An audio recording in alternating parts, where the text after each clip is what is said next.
the mainstream media is now being accused of a double standard in its coverage of the Hunter Biden probe. A Wall Street Journal op-ed calling it the media's terms of evasion after new revelations from IRS whistleblowers. This includes a purported WhatsApp message from Hunter Biden back in 2017 to a potential Chinese business partner threatening retaliation from his father, now President Biden. The op-ed saying, quote, the mainstream press is reporting those details too, if grudgingly, but insists you remember one thing. Important elements of the story remain unclear. This is journalese for nothing to see here, folks. Joining us now is the author of that piece, Matthew Hennessey, deputy editorial features editor over at the Wall Street Journal. Matthew, thanks for being with us this morning. Morning. I wanted to start with this and why you believe that many in the press have been reluctant to dig in deeper to these allegations. I've read your piece. I did love this sentence. Obviously, if Joe Biden were a Republican, the whistleblower's claims would be front page news from now until Christmas. So why? Well, unless you live in another universe, you know that the media, the print media, the television media has ways of putting their finger on the scale or telling a story that influences how you take it on board and how you interpret it. I work on the opinion side of the Wall Street Journal, so in a certain sense, I'm allowed to do that. That's what I get paid for.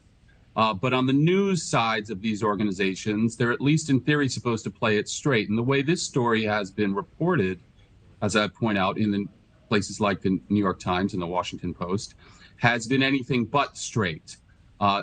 With regard to the WhatsApp message that you mentioned,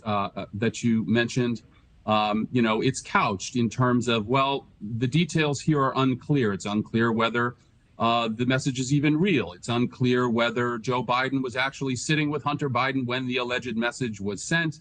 And it's unclear what the business they were referring to was. All of that is meant to sow the seeds in your mind that the story is thinly put together, and there's probably not much to it. And speaking of that lack of clarity, you bring up a good point. You also wrote in your piece, you might think that seasoned reporters competing for scoops would sense an opportunity in all of this ambiguity.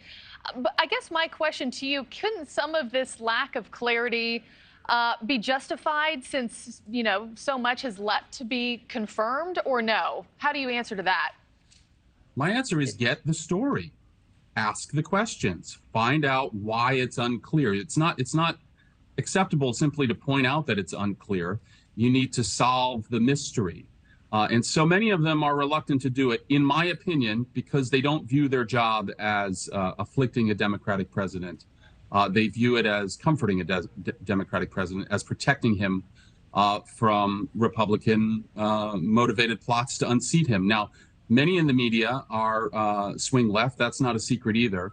And my theory is that they're terrified of a second Trump presidency. Now, I have no special love for Donald Trump, but I do think that the average voter could be forgiven at this point for thinking that there's one standard of media justice for the Trump family and another standard for the Biden family. And in calling out these outlets that you do, the New York Times, the Post, the Associated Press even, I know you just mentioned that you're on the opinion side of things. That's what you get paid for. On the news side of things, though, for the Wall Street Journal, how do you think you have stacked up as compared to the others? I mean, has your staff unearthed more details than the other outlets, you think?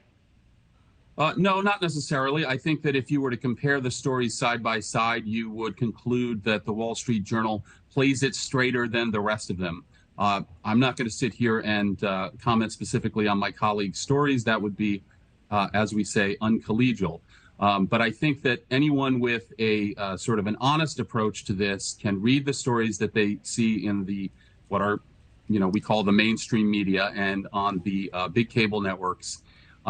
And make their own judgments. And my last question to you, sir, while I still have you, how does all of this affect Americans' trust when it comes to the fairness of press coverage? Well, at this point, I'm not sure how much trust is left. I mean, people sort of pick their poison. You read the paper or you read the outlets that you want to believe what they say. I think that that's been going on for a long time. I'm not sure that it's ever been different. I think what people would prefer is for reporters and journalists and outlets that have a particular tilt, that have a particular bias, to state it, to be honest about it. Thank you for watching. Go to newsnationnow.com to find NewsNation on your television provider. And don't forget to click the red subscribe button below to get more of NewsNation's fact-driven, unbiased coverage.